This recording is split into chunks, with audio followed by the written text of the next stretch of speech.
Good morning and welcome to the first parent forum of the autumn term. Today we're talking about preparing your child for boarding and the practical support that families can put in place to help their children. This is a question relevant for all parents who plan to board their children, but it's particularly important for parents of international boarders who are at school a long way away from home. The event's going to be in two halves. First, we're going to meet a group of current boarders to find out about their lives, how they settled in, and how they maintain contact with their families. And in the second half, we're going to be talking about how to establish a home from home to support your child at school. I'm here today in Barratt's London Ridgeway View development to talk about the London property market and the legal arrangements you should be thinking about as an international family. A bit of housekeeping first before we get started. Could you please, if you have any questions, use the Q&A box at the bottom, not the chat. And we'll split the Q&A in two.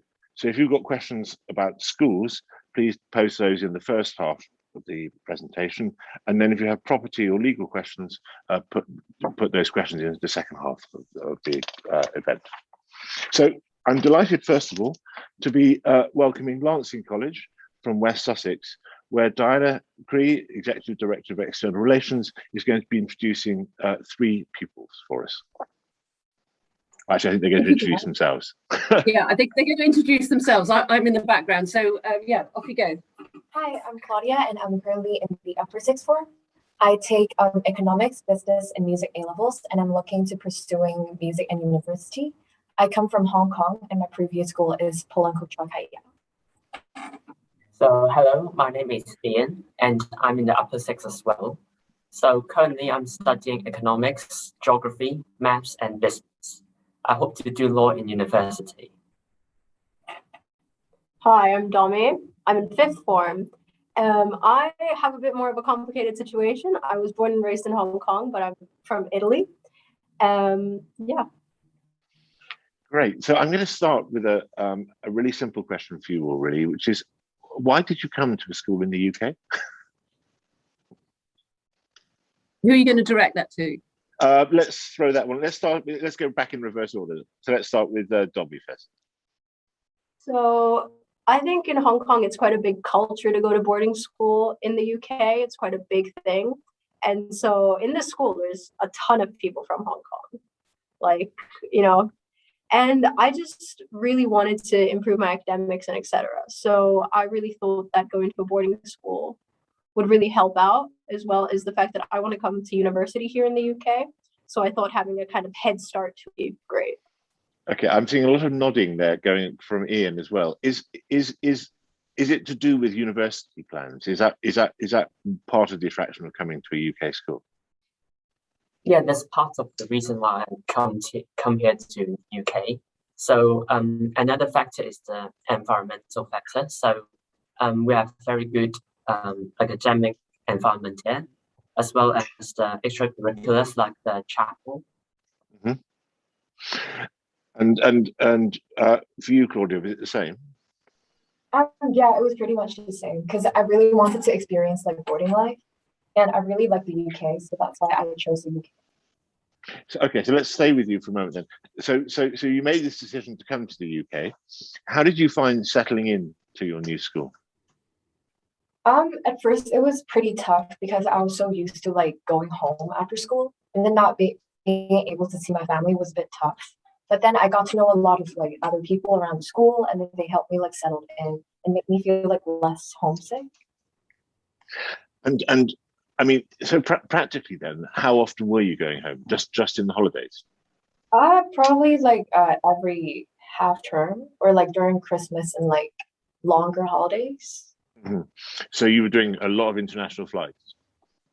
Yeah. Is that true for all of you? Were you all on planes the whole time? Most of the time, yeah. For me, it was a bit different since I joined just last year. I didn't get to travel much, but a lot of my family is in Italy, so it's 2 hours flight. It's not hard.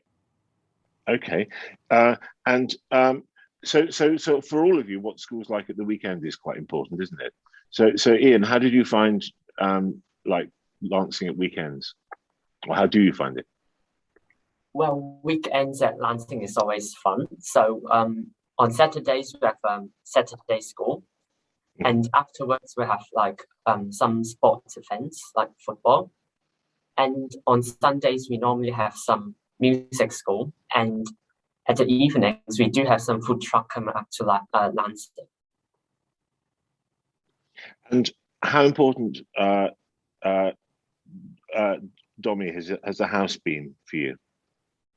So the house for me, it's kind of like a second home, to be honest. It's great, especially it feels like you have just a bunch like because my house has 60 people in it. It's like having 60 sisters. You are always able to kind of talk to a lot of people, which is great because you have your social circle within your house, which is great because it's like you feel at home with them. But of course, you also have that bigger friend group outside the house.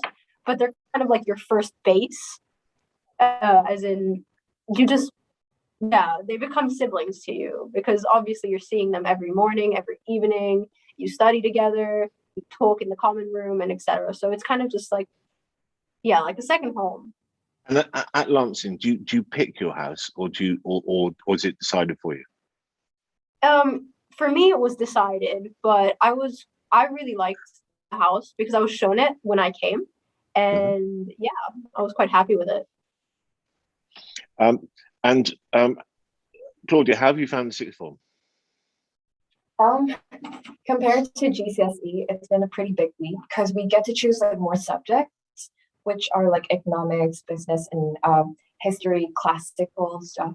And then we never like studied that in GCSE, so it makes us like a new experience. But then the reason why I chose economics and business is because I think the outside world is really like financial based. So I was really interested in that. And Ian, final question, I think, because we're sort of running out of time. How often do you see your parents? I mean, do they come to the UK, or and how do you maintain contact?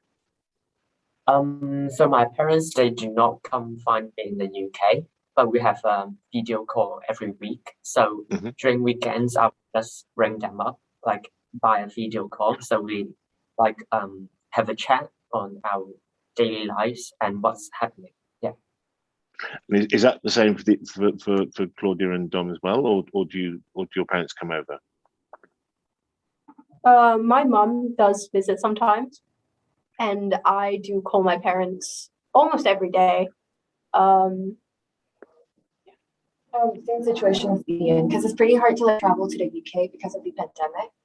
Yeah. And it's also pretty long flight, so it's not really convenient. Yeah, no, it's been an unusually isolated version of boarding recently, hasn't it? Did you manage to stay here through the pandemic, or were you remote learning? I came back in after the Easter holiday, and I stayed in the UK for the summer because going back to Hong Kong is like with all the pandemic is pretty difficult. So yeah. Brilliant. Well, thank you very much, Lansing. That was a very helpful introduction to being an international boarder. We're now going to turn to Sevenoaks, where Arabella Stewart, Director of Admissions, will introduce people from Monaco. Hello, everyone. Yes, I would like to introduce Raphael, very typical boarder for Sevenoaks. He's Belgian, lives in Monaco and studied at the International School of Monaco and joined us as an international boarder into year 9. He's now in the lower 6 studying the IB. He takes history, economics and biology at higher level with Spanish, English and maths at standard. He loves tennis and does the MUN and volleyball too. Over to you, Raphael. Hi there. Hey. Hey. So, how did you find joining Sevenoaks when you first came? Well, to be honest, it was quite difficult at the start because I'd been used to living with my father before, and I was used to my own little niche, kind of. So coming here was a bit of a challenge at first, for sure, getting used to different habits and so on, and the English weather as well. Was you do get used to that at one point, sort of. Yeah. And so yeah, just getting used to. Sorry. You were flying back a lot, weren't you, at the beginning? Is that right? Yeah, at the beginning I was, and my dad would come visit as well, which did help to kind of, I mean, get back into my old niche sometimes as well. They What didn't really help out, yeah. Yeah, what kind of school were you at before? I was in an international school in Monaco, so they did Mhm. speak. I mean, the main language was English, so that definitely did help. But it was still different because it was a day school only, so Yeah. there was no aspect of boarding and kind of like, yeah, boarding community and so on. What's your first language? French. French. And so, presumably coming to the UK to board was about, amongst other things, was about improving your English. Is that right? Yeah, for sure. And also just academics and more sports and so on, because there is just literally as well just a lot more space here to do things, which wasn't the case in Monaco.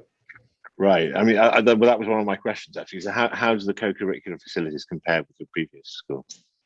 There's definitely more of them, for sure. The campus is much bigger. Well, in my old school, there wasn't really a campus. It was just a building with everything in it. So yeah, there's a main sports building with a sports hall, a gym, swimming pool, and squash courts as well, which was quite surprising because I didn't find squash courts anywhere but here before. And then there's fields as well to play hockey. I started playing hockey when I came here, and then a theater as well for drama, and a lot of music rooms for if you want to practice piano, guitar, drums, or whatever you'd like to try out. Does Sevenoaks have any of those sort of really quirky co-curricular things, like do you play fives or real tennis or anything like that?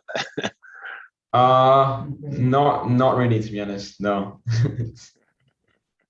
There are sort of English boarding schools often specialise in sports that no one else plays.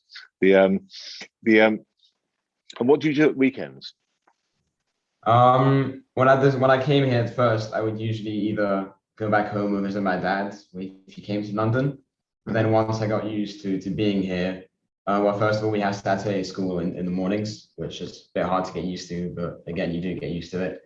And then sports in the afternoon, and we usually end at 4. And after that, you can do more sports if you like, or you can just go back to your boarding house, stay with your friends, go into town or to the park. And then on Sundays, it's kind of a similar story. You can go to town, go shopping, or go have lunch there, or just stay at the boarding house with your friends, whatever you like. You were talking to me the other day about that your brother's now in London. Do you want to talk a bit about how that works? Well, he got a flat in London now, which is great for me because I get to go there on weekends to see him. So that did really help out. I would have liked for him to probably be here when I joined, but then again, just being here on my own, I mean, in the long term, it did help because I had to get used to it, and I couldn't really always escape and find my brother there. But yeah, once you get used to it, it's good. And like him, you're planning to go to uni here, aren't you? Is that right? Yeah, I am. I'm planning on studying law in London would be my goal. Or maybe in the US, that's also an option. But I think that UK is probably the main option for now. Yeah, I mean, obviously Sevenoaks is a great springboard for either system, isn't it? I mean, you could. Yeah, there's a lot of support for US universities and so on. Yeah, for sure. Brilliant. Well, I think I'm going to wrap you up there. Thank you very much for your time, Raphael. And now we're going to turn to Millfield School in Somerset, where I'll introduce James Postle, who has 2 pupils standing by. Hello, Guy. Yes, hello from Somerset. Sunny Somerset here. It feels like the Eurovision Song Contest calling you in. I'm joined by James and Paris, who again, just like with Arabella at Sevenoaks, so putting sum up the Millfield international community, 20% of our students are international for over 70 countries. And we have lots of expats as well. So James is in year 11. He joined us in year 9. He's British and Singaporean and lived in Hong Kong. And Paris is from Istanbul, and she joined us in the lower 6th. And interestingly, she was at a school which was all her lessons were in Turkish before she came and joined us in the 6th form. So a point of difference for you there, Guy. That is incredibly interesting. We'll dive into that as a topic. Let's start with that actually, Paris. So what was it like moving from Turkish language education? I think someone needs to mute. Okay, that's better. Hello. Hi. It was quite interesting because all of my lessons were in Turkish, and I was having a Turkish education. And next to that, I needed to take some English, and I really wanted to improve my English because I wanted to study in UK. That's why I chose to come here, and I wanted to study in English. I took lots of EAL lessons, English language lessons, and I took some help. And I'm amazing. I can talk, and I feel really confident when I'm talking in English. Great. I mean, actually, when I spoke to Raphael last week from Monaco, I asked him the same question I'm about to ask you. Do you think in English now? Yeah. Yeah. Right now, I'm still. And Yeah. And James, Paris, can you mute when we switch speakers? Because we were getting a little bit of echo from Millfield's end. James, can you unmute? What kind of school did you go to before?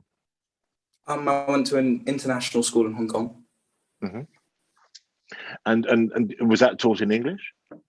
Yeah, the main language was English. And so what were the big differences between being at an international school and coming to a British boarding school?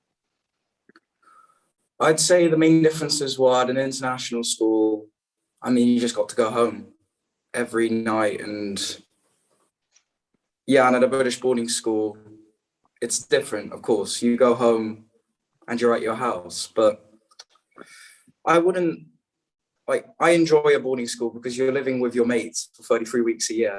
Like, you know, these guys like their family. So, yeah. Someone was asking a question in the chat, actually. Janet, someone was asking about the house system. Do you want to explain, is it all ages or is it just one age group in a house? So in year 9, you're with boys your age. There are 2 houses in our school, Millfield and Keensdale. And in year 9, you're just with year 9s, so you know each other. And then as you get into year 10, you split off into senior houses where you're with year 10s, year 11s and sixth form, just so there's a spread between age groups. Is that the same for the girls, Paris? For girls, we have one house that is only uppers and the other houses are mixed. So it's pretty much the same. We only got one house for year 9 and one house for uppers only. I mean, one of the things I think people need to think about when they're looking at schools is that every school has a slightly different arrangement with these kind of things. And you do need to talk to schools about how the house system works in each school. There isn't a common thing across English boarding schools. How do you find staying in touch with your families? How do you do that? Let's start with James, first of all. Well, I mean, I call them every night. We all get into one group FaceTime and just all talk about our days. I mean, boarding school hasn't distanced me from my family. I'd say we're kind of closer now, actually, because instead of just we talk about what's actually happened in the day instead of just seeing each other, and you know. But yeah, I talk all the time to them. We're still really close. Yeah, it's funny. A lot of boarders say that. You know, if you can really when you're in day school, you ask a child how they're getting on at school. They're like, fine. What happened? Nothing much. But you have to learn to talk, don't you?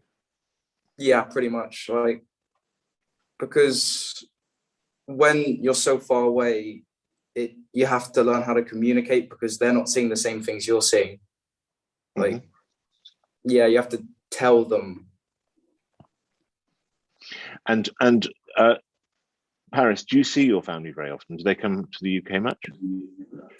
I don't see them very often because of this COVID going around. Yeah. But I came here the last year, so the COVID was still on, and I wasn't able to go back to house. But I've thought, because I'm too connected to my parents, I thought I was going to be homesick. But I felt too welcome here, and I felt like this was my house, this was my home. I never missed them. Of course, I called them, but it was okay. Right. I mean, that's a very unusual time to be starting boarding. Will you be planning to see them more this year, do you think? Or? Yes, I am. I wanted to see them every holidays that I can get to and they can come to, because right now the COVID and vaccination is more easy to available to everything and planes. And you mentioned you want to go to uni in the UK. Do you know what you want to study and where? Yes, I want to study filmmaking, film practice in London, University Arts London, and I'm applying for my universities right now, hopefully. Right. Has James told you about Former yet? James is nodding like he has. We're doing a really brilliant event for pupils exactly like you, with lots of art schools. So you should try and come to that. You'll find that very helpful. James, what are you planning to do next?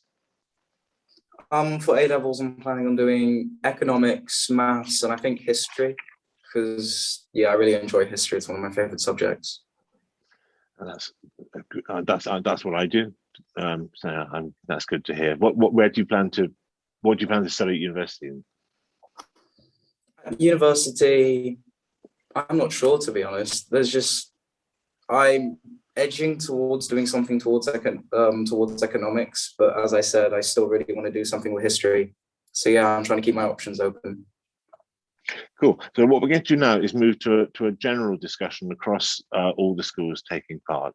If anyone has any questions that they would like to ask, do throw them into the Q&A box and I'll try and get them asked. I'm going to just pick up on Janet's question about the house system, because we've heard about how Millfield does it. Raphael, do you want to talk about the house system at Sevenoaks? Is it multiple ages or? Well, we have multiple boarding houses.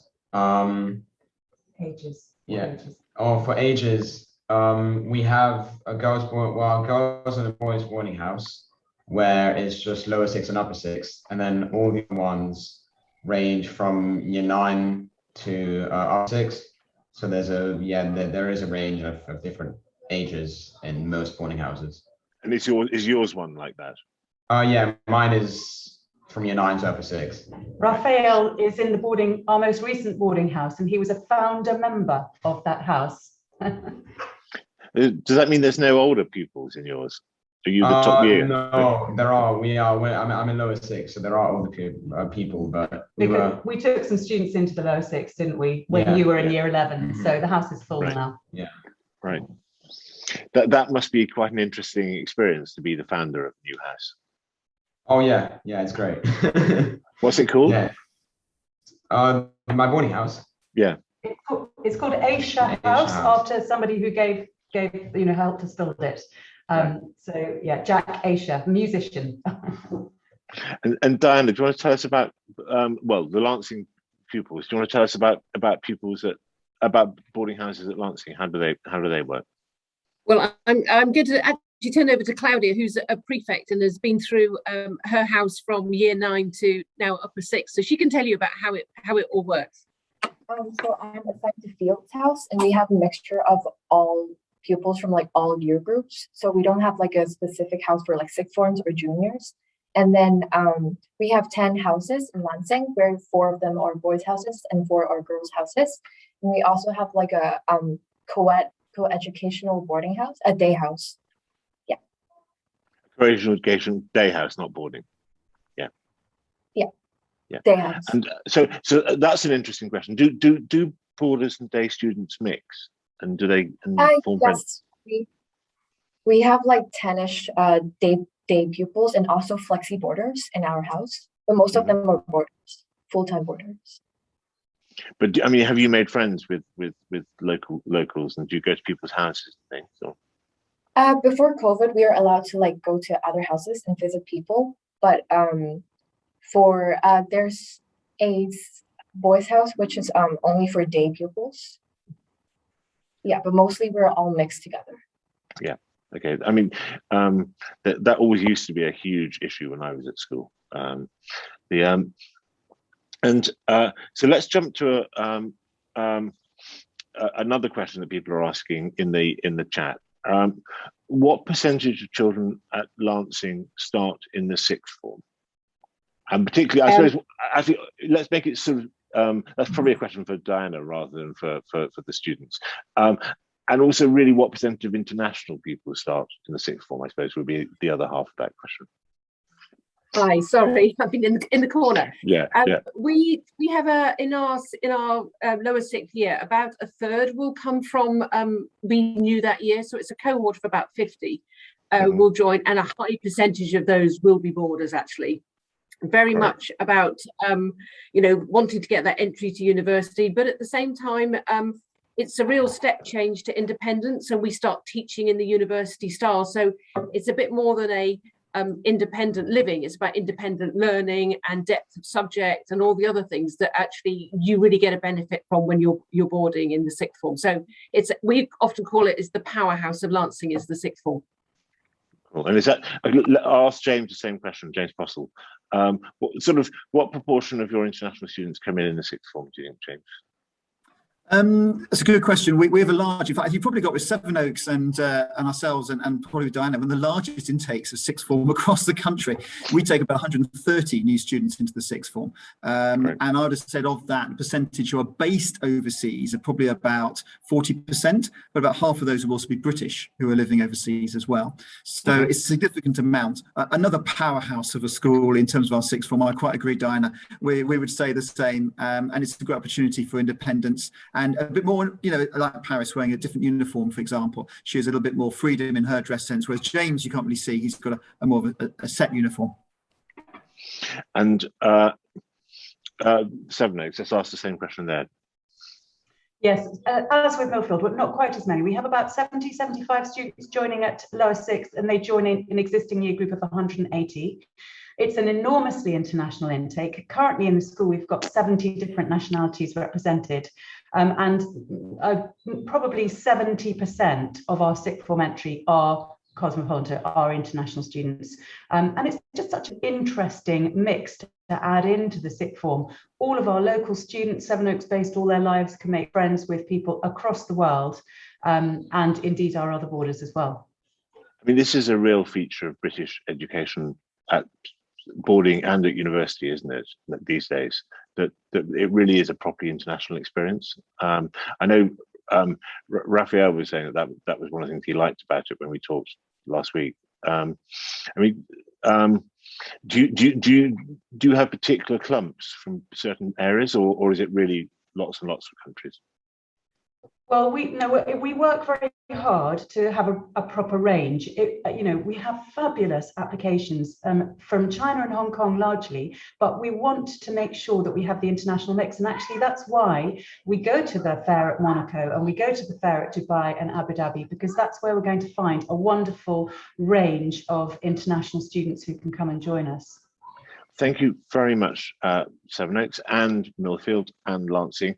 Just want to flag up strongly that all of these schools you can meet at the Monaco show next week. And now we're going to turn to the practical arrangements that families can make to support their children. Many parents want to buy a property in the UK and to establish a home from home base for their children while they're at school and university.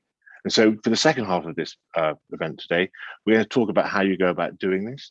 And I'm delighted to welcome Stuart Leslie, Director of Barratt London, and Kelvin Tanner, partner at the law firm Charles Russell Speechlys, who will discuss these kinds of property investments and the legal and tax arrangements that you should consider.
camera. And we're back. Goodness me. That's woken everybody up. So yeah, we're at Ridgeway Views this morning, and obviously when people are moving from overseas to the UK for education purposes, a home is by far one of the most important elements of life, both in the UK and at school. So just introducing the company Barratt London. So we're a sponsor of the Independent School Show across all of their Asia and Monaco shows. And really the aim is to provide some information to prospective students and pupils on what life will be like in the UK and how we can help to find a home for the family when they're over here. So let's start with Ridgeway, because we've chosen to be here. Why did Barratt decide to build in this part of the city?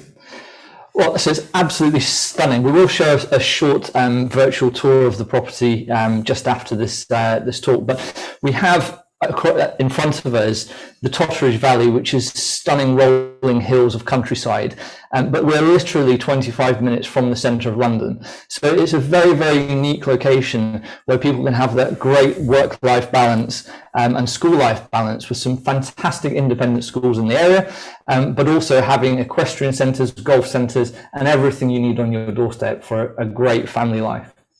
And it's incredibly close to central London as well, isn't it? Yeah, so you've got the Northern Line, which is literally at 5 minutes down the road, and from there you're into central London literally within 20 minutes. So not just for families with schoolgoers, but also university attendees as well. It's very, very quick to get into the centre of London. So you have London School of Economics, Cass Business School, and all the various top universities that we have in London. And then, I mean, the other thing that's very noticeable about here is that it's incredibly easy to get to anywhere in the country. So if your child's at boarding school, you can very easily get on a plane or have them come in on a train from almost anywhere in the country, can't you? Absolutely. So the M1 and the M25 is literally 5 minutes away. So that's really the gateway out to the rest of the country. And you can get out to the Chilterns, up to the Lake District, or wherever you want to spend some time, even up to Scotland. But yeah, of course, we have the airports very, very close by. So Heathrow is literally half an hour from here driving. Then you also have the Luton and Stansted airports as well, which are in the north. So really well serviced for international travel. And again, if you get into the centre of London in 20 minutes, you have, of course, the Eurostar out to Paris and beyond as well. A lot of international families might start off by thinking that they wanted to buy an old mansion block flat in Kensington. Yeah. So why should they not do that? Or well, it's a really good question, though, because of course, when you imagine your life and family life in the UK, it's the grandeur of the old Edwardian properties or perhaps Victorian properties, and of course, in London, space is a premium, which is why this development is so unique with 47 acres of green space. But as the UK's biggest home builder, we have 5-star House Builder Federation Award for customer service, which means that all of our customers would recommend us to their friends and family. So out of 18,000 properties that we build every year across the country, of course, there are things that go wrong from time to time, but we have a customer service team that is there.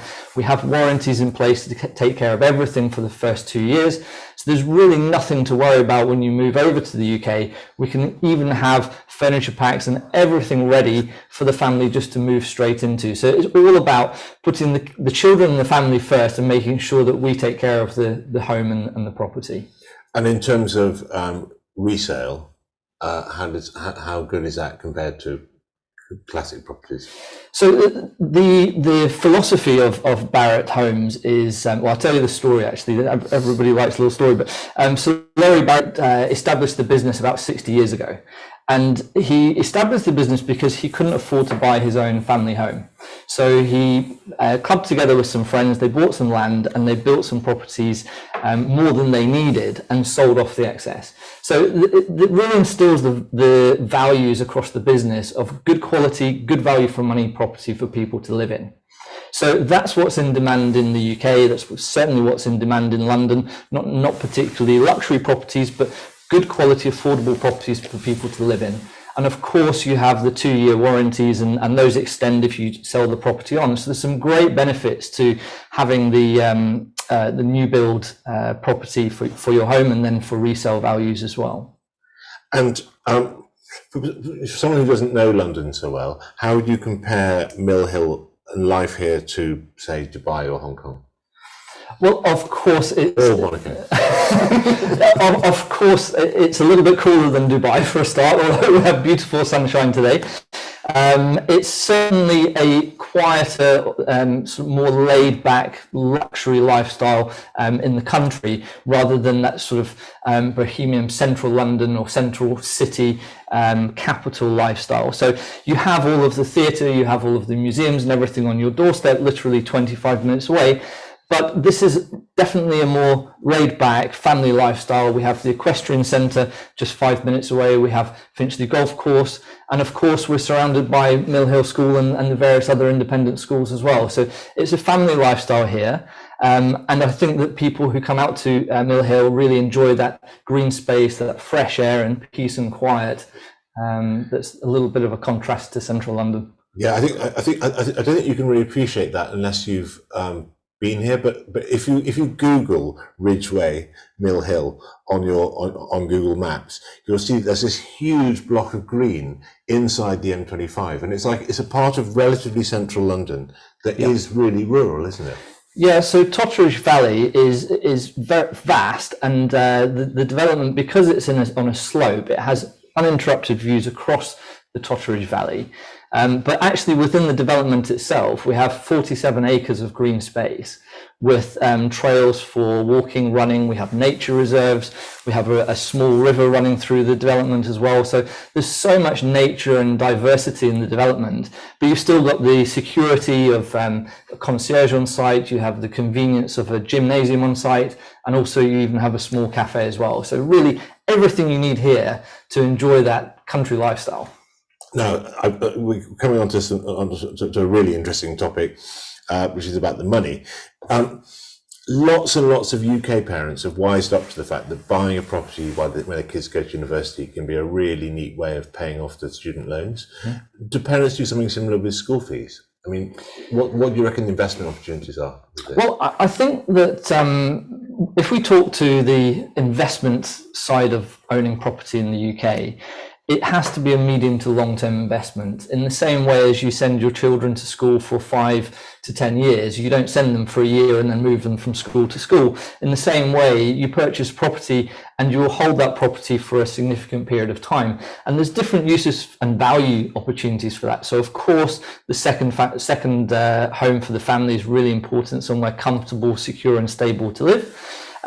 Also that second home, one of the students was talking about having a property close to London they could use on the weekends, and perhaps have other people to come and stay, which is again part of that community and family life. Going into the investment elements particularly, if we look backwards, over the last 20 years, the average increase in properties in London price-wise has been about 9.5%. So if you consider every 10 years, your property should, in theory, double in value. Of course, it's not guaranteed, but it's a very, very resilient market, and particularly at this more affordable level, there aren't those shifts in value opportunities that there are perhaps at the very, very, very high-end level. So rental market is extremely good as well. So 5% rental yields is perfectly achievable. So really, it's not a case of covering the school fees, but your property should perform extremely well.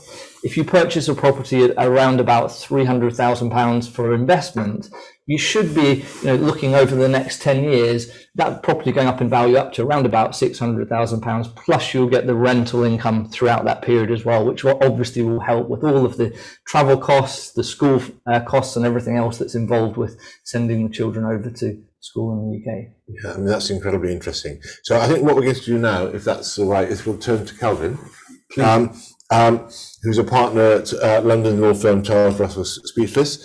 He's going to give a short presentation on the immigration route for students into the UK and alternative options where the family will also be moving or seeking to spend time with them in the UK. Guy, thanks for the kind introduction, and thanks to Barratt Homes for hosting us today. I'm going to give a short presentation. We are fairly pushed for time, so forgive me for running through this relatively quickly. So in terms of the presentation, if we can put that up on the screen for everybody. So when we're helping our clients with their relocation to the UK, we're often looking at the immigration, tax, property sides of things. On the immigration side, obviously we're looking at the students and what their options are. The focus is often though on kind of what the plan is longer term, how can they get to potentially permanent residence and citizenship in the UK, making the most of their time here. And then also looking at the parents, what do they want to achieve? Are they just going to be visiting the UK, or do they need to have a longer term strategy? So I'll cover that in the agenda. So if we move on to the first slide, we're going to look at the student routes. So basically, these are the basic student visas that are available. The good news is that these are all relatively straightforward to obtain. The child student route is available for children aged 4 to 17 years of age. The key thing here is they need to be studying at an independent school, but also one that holds a sponsorship license. Most schools do, most international kind of outlook schools do, but not every school, so it's worth checking that. And then really the key thing is just making sure there's sufficient funds available to cover course fees, and a requirement to have enough funds to cover kind of maintenance or living costs where you're not boarding. But it's easy to obtain, and most schools have very good kind of systems and guidance to help you through the process. The student route is then the route for kind of students aged 16 or over that will take you right through to university. And what I'm going to do though is jump ahead to the next slide and ahead in the process. So this is really looking at the strategy to say, well, if you are staying in the UK to attend school and then go on to university, what are your options post-study to be able to remain and potentially qualify for permanent residence? So a very new visa that's been introduced this year for those graduating from the summer of 2021 is a graduate visa.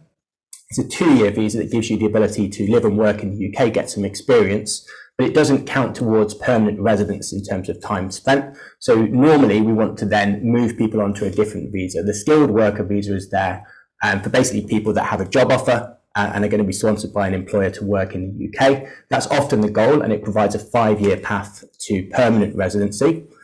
For those more entrepreneurial people, there's a startup visa and an innovator visa where you have an innovative, viable and scalable business idea, and they're going to be moving on to an innovator visa, which will eventually lead to permanent residence.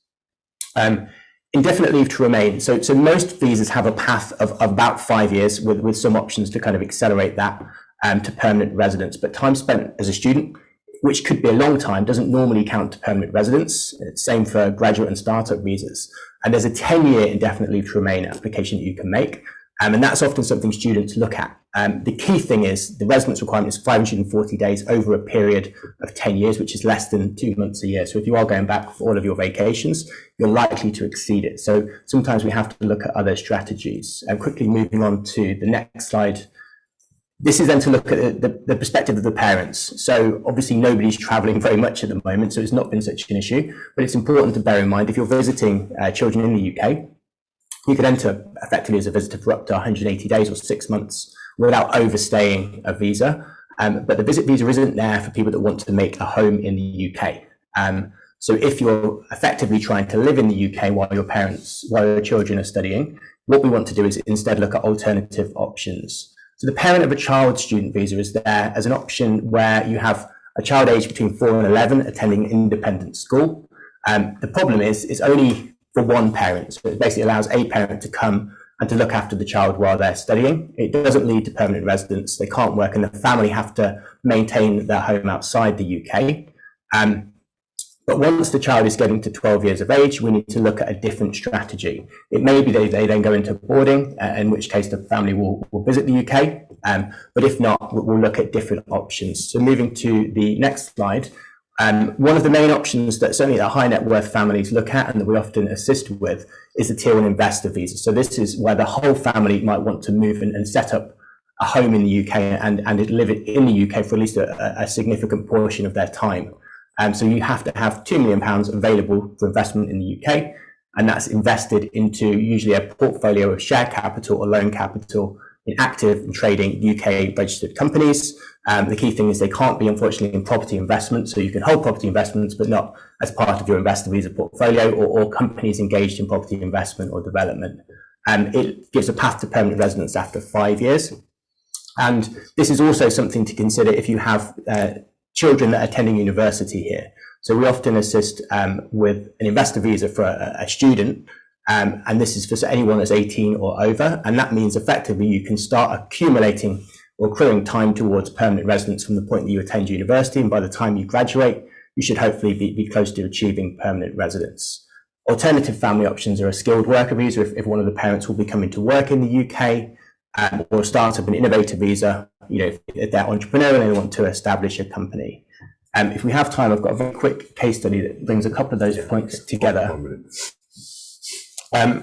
Okay, so effectively, we've got 2 children who are going to be attending an independent school. One is a boarder, one's going to be a day student. Family are from the US, they won't be moving across immediately, and they want to look at options available. So we know that both children should qualify for child student visas if the schools have sponsor licenses. One of the parents here will normally have to come to the UK as a parent of a child student visa holder, and that's because Grace is only 10 and will be a day school. That's an option until she turns 12, so they're going to need to have a longer term strategy to think about. And the obvious thing is to say, well, will she go into boarding? In which case, the parents can just come and visit the UK, for holidays and weekends when they want to.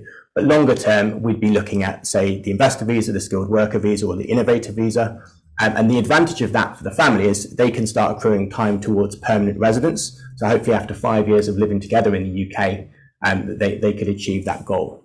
So that's a very quick high-level summary of UK immigration. I've got my details there, and I'm sure the slides will be shared, so I'm happy to pick up separately if you want to go into any further detail. This is a really amazing opportunity. Should we kill the slides now? This is an amazing opportunity to get your questions, your immigration and tax questions, or immigration particularly, answered for free. So do fire questions that you're good. The first one has come up immediately. Are the rules different for EU passport holders? So this is an interesting and obviously a hot topic for immigration lawyers over the last few years. So from an immigration perspective, it's now the case that EU passport holders will also need to have immigration permission when studying in the UK. So there will be people who commenced their studies or began living in the UK before free movement came to an end at the end of December 2020. And there's the transitional provisions basically allow them to apply for temporary status and to hopefully qualify for settled status. But other people will be considered in the same way. So those options I've discussed would apply. I've got a question. With these different visa strategies, I mean, I know you're not a tax expert, but do you pay different tax bills depending on what visa you've got? Or so caveating that I'm not a qualified tax lawyer, but we work very closely with our tax team when clients are relocating, and it's always an important consideration. So with the increased time you spend in the UK or kind of investment you're making, it follows that there's an increased risk of you becoming tax resident. Very important that if that's the case, you plan ahead and understand what the implications will be, particularly when it comes to, for example, transferring funds in to make a property purchase, so that you're doing so in the best possible way and structuring things correctly. Okay, so perhaps we also just dive into that with property a little bit. What might be the issues that you should be thinking about if you're planning to come and buy a Barratt? So I mean, a lot of our clients do it. So from an immigration perspective, there's no restrictions on owning property. As I said, if you're coming in with the investor visa, you can make those property purchases. It doesn't add anything to your immigration status as such, but it's just important to kind of take the tax advice before you move. So just be clear, do you need to have that visa to buy a property, or can anyone? No, so anyone can buy a property. So there's absolutely no restriction on as an overseas buyer on purchasing property in the UK. I think the most important thing for anybody considering purchasing a property in the UK is Barratt Homes has a dedicated international team that can help them from start to finish. So whether it's considering which area to look at, talking to tax experts, of course, immigration experts as well, solicitors in the UK, which is really important to represent the families. So we have the full journey covered from A to Z. So we will share the contact details out. There are some considerations for overseas purchases before they move to the UK. So obviously, being an overseas purchaser, you will pay an additional stamp duty tax on your property. But really, when you look at the likes of Knight Frank, Seabury and Savills, and the larger agencies looking at the costs of acquisition in different countries, the UK is still very, very cost effective compared to other larger capital cities or countries. And of course, you don't have the education opportunities in those countries. So it's really just a case of forward planning, making sure that you have everything taken care of with professional advice before you get to the UK, and then everything's plain sailing from there. One of the things that is quite controversial about these kind of property deals in the UK is that it's perceived that there are lots of blocks of flats that are now empty with overseas investors. So if you're looking to buy something for your child and your family to be a family base, how do you ensure that you're in a thriving community? So first and foremost, where you reference the lower occupancy rates, it tends to be the luxury projects in central London, which have been sold very much to overseas families or investors that will come over and use it for 1 or 2 weeks of the year, and in fact don't even rent the properties out. It really goes back to what kind of property do you want to live in? And as a family moving to the UK, a Barratt home is exactly that. It's a family home. The ethos of the company, as we said earlier, is about delivering good quality, affordable properties for people to live in. So our occupancy levels across all of our developments in London are way above 80%. Now, in the sort of like in Ridgeway Views or an out of town development, it's even higher. So a lot of the properties here are owned by local people and they're owner occupiers. There are very, very few rental properties here. So it really becomes that community hub and a place where people can call home. Yeah, and I think that's really important, isn't it? If we think about what the children were saying about why they've come to the UK, it is to be immersed in British culture and British language. They don't want to be in an international ghetto or.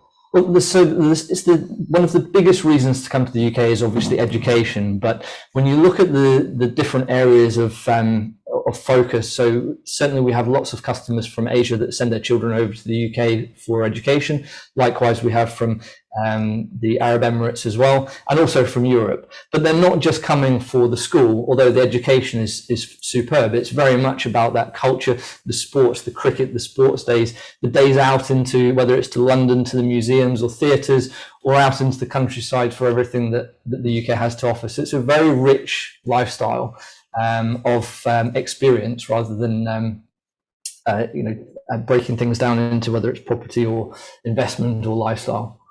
And I suppose we ought to just end by talking about London and why it is. I mean, do you find that most of your clients want to move to London, or?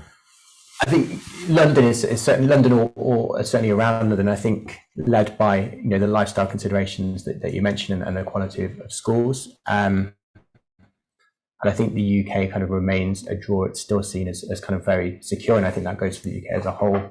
And for the ability to make what people still see as quite sound and sort of safe investments and things like property.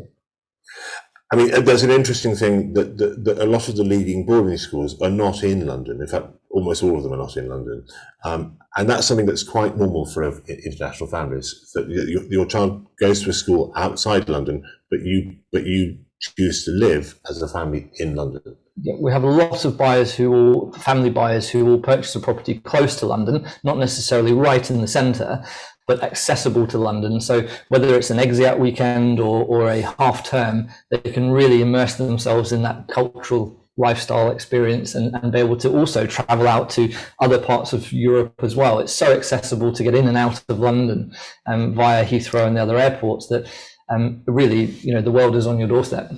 Now, I know that Barratt have a really fantastic film to show us where we get to see round this property and maybe some other properties as well. So before we end with that, I'm just going to say to remind everyone that our next live event is the British Boarding School Show in Monaco on the 29th of September. Then we've got Independent School Show London, 13th and 14th of November, and then our Dubai show is the 26th, 27th of November. There'll be more of these parent forums coming up. Keep an eye on our website, schoolshow.co.uk. But thank you all very much for participating today. Thank you, Guy. Thanks, Calvin.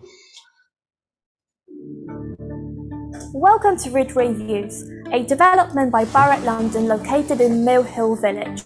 overlooking the beautiful Totteridge Valley. For the last 11 years, we have been the UK's most recommended property developer, which gives us a 5-star rating.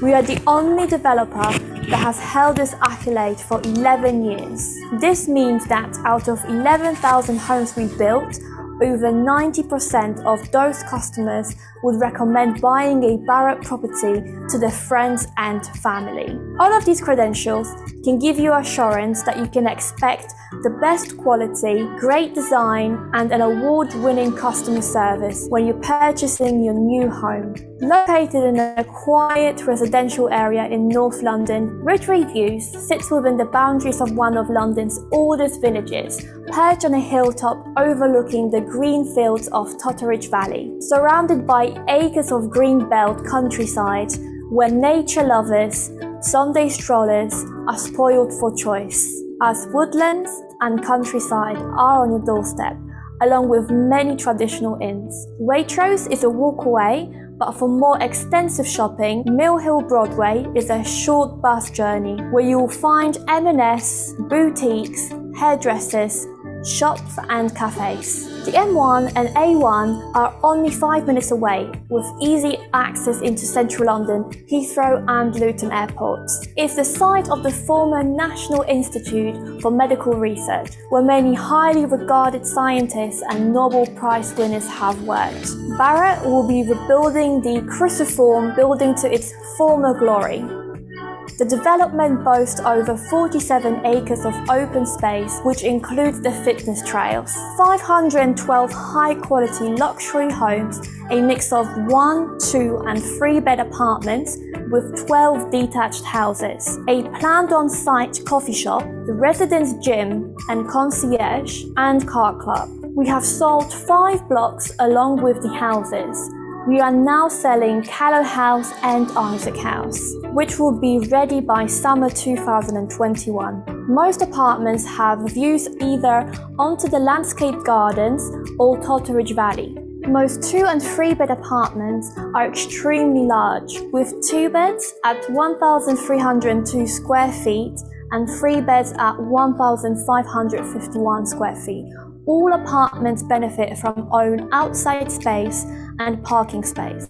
The concierge, gym and the cafe is due to open at the end of that development. Apartments have high quality handleless soft close kitchens individually designed by Nobilia, with silkstone worktops and matching app stands behind the hob in the 3-bed apartments. Fully integrated appliances, premium flooring included throughout. Our move maker and part exchange are well known in the industry and have helped thousands of people move into our properties. As mentioned before, some residents have moved to Ridgeway Views and an exciting new community is forming. Meet Mr. and Mrs. Baxi, who found a dream home by downsizing to Ridgeway Views using our Move Maker scheme. We purchased this penthouse apartment from Barratt's London development at Ridgeway Views in Mill Hill. I think that you really could not get a better mix of being in the country and having access to the big metropolis. This is an incredible goldmine for us. It was destiny, basically. Ever since I saw the plans on paper, I said, you know what, this is where we're going to end up.